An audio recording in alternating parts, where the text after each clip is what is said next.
येशूचं स्पष्ट वचन आहे, राज्याची ही सुवार्ता सर्व जगात गाजविली जाईल तेव्हा शेवट होईल. तेव्हा ही सुवार्ता, देवाच्या राज्याची ही सुवार्ता संपूर्ण जगात जेव्हा गाजवली जाणार तेव्हा शेवट होणार. आणि आज आपण बघतो ही सुवार्ता वाऱ्यासारखी सगळ्या ठिकाणी पसरत आहे.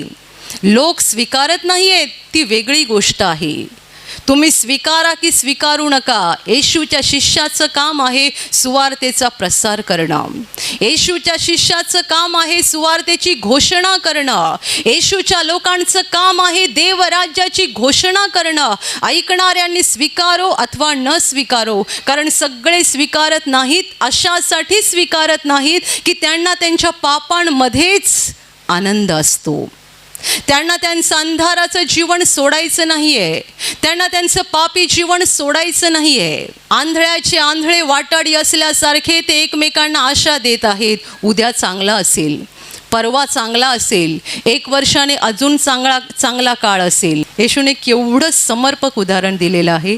आंधळ्याला रस्ता दाखवायला लागला तर दोघं खड्ड्यात पडणार. ही आहे जगाची अवस्था. कुठे आहे खरी आशा, कुठे आहे खरी मुक्ती? या जगाचा शेवट होणार आहे आणि सांगणारा माणूस नाहीये. ज्याने हे जग बनवलेलं आहे त्यानेच सांगितलेलं आहे, कारण त्याला या जगातली घाण अतिशय अस्वस्थ करत आहे.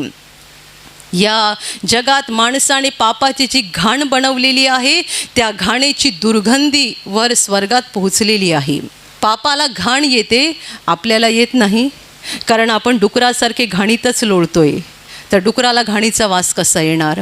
पण जो पापापासून दूर आहे त्याला समजतं. जसा एखादा माणूस दारू सोडतो म्हणजे देवाच्या कृपेने, आणि नंतर तो म्हणतो आता मला दारूचा वास आला की उलटी होते, म्हणजे आता तो त्या घाणीतून बाहेर आला, आता दारूचा वास सहन होत नाही.